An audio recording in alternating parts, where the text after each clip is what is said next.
ឆាបសាច់មូលដំបូងយើងដាក់ខ្លាញ់រួចដាក់ខ្ទឹមសបំពងឲ្យឡើងឈ្ងុយសិនបន្ទាប់មកយើងដាក់សាច់ជ្រូក3ជាន់ចូល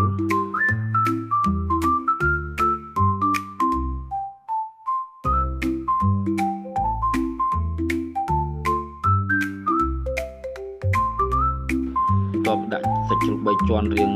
ស្រពាប់បន្តិចមកយើងដាក់ផ្សិតមូលចូលតែផ្សិតមូលយើងឆាវាឲ្យរាងឆ្អិនបន្តិចសិនសិមយើងដាក់គ្រឿង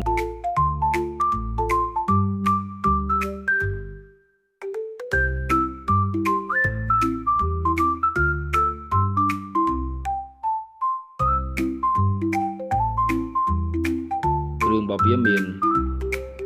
ប៊ីចេងស្ករស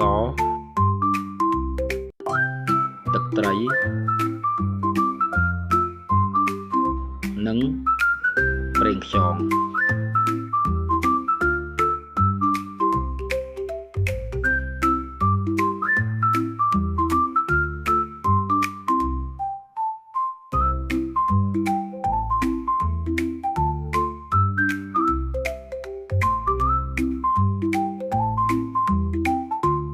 នៅពេលដែលវាឆ្អិនហើយយើងដាក់វ៉ាន់ស៊ុយចូលដើម្បីឲ្យមានរសជាតិកាន់តែឈ្ងុយឆ្ងាញ់